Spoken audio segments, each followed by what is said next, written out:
आपने देखा होगा कि टैरिफ के बारे में किस तरह से ट्रंप साहब जो है भारत को नीचे दिखाने का कोशिश कर रहे हैं।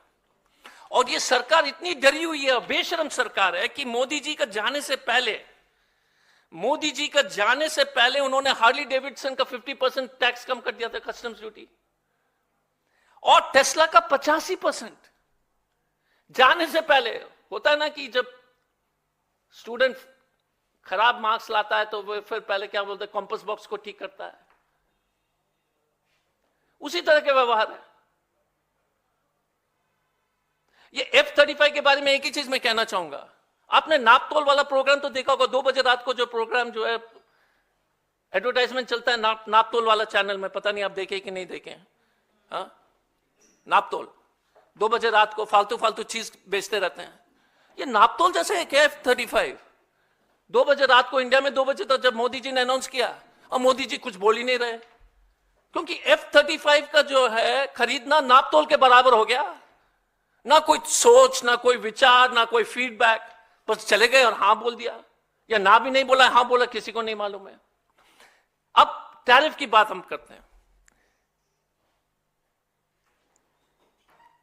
ये सरकार ध्यान भटकाकर जो है पूरे अपने 10 साल पार कर चुकी है, और ये कोशिश रहेगी हमेशा अगर 5 साल और पार करने के लिए।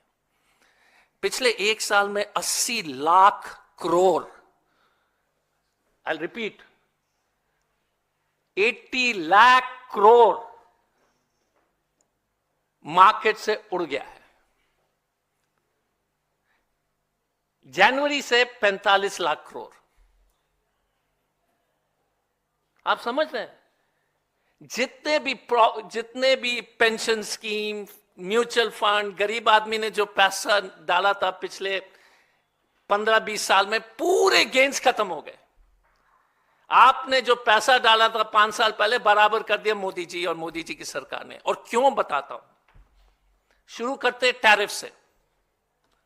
और इसीलिए मैं बार बार कहता हूं कि ये सरकार इतनी निकम्मी है, डब्बू है, कि बॉर्डर असुरक्षित है और अर्थव्यवस्था चौपट है। टैरिफ के चलते, अमेरिकन टैरिफ रेसिप्रोकल, पारस्परिक टैरिफ जो बोलते हैं, रेसिप्रोकल टैरिफ, मतलब हम 10% देंगे तो वो 10 करेगा 50। उससे जीडीपी में 0.5 to 0.6% की गिरावट होगी। आप समझ रहे हैं मार्केट क्यों डूब रहा है? लोग को विश्वास नहीं है कि मोदी सरकार कुछ कर पाएगी अमेरिका के खिलाफ। और ये सरकार को पहले से निर्मला सीतारमण को मालूम था कि टैरिफ लगने वाले हैं। उसके बावजूद, और सच सोच लीजिए, 6.5% अगर जीडीपी है, -0.6 कर दो, 5.9 आ जाता है। और इन्फ्लेशन अगर जोड़ दोगे, आप सोच लीजिए इस देश का क्या स्थिति होगी। लोग नहीं समझ पा रहे हैं कि इस देश जो है किस खतरे की तरफ बढ़ रहा है। तो मोदी जी जो है अर्थव्यवस्था के दुश्मन है। नोटबंदी, घटिया जीएसटी, और अब ये टैरिफ, और चौथा अनप्लान्ड लॉकडाउन। अनप्लान्ड लॉकडाउन में एमएसएमई खत्म हो गई पूरी तरह से।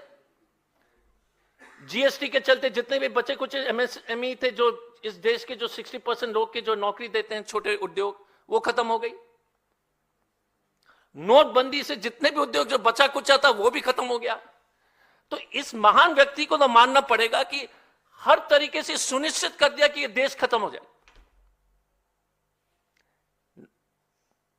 नोटबंदी, फॉल्स जीएसटी, लॉकडाउन, टैरिफ।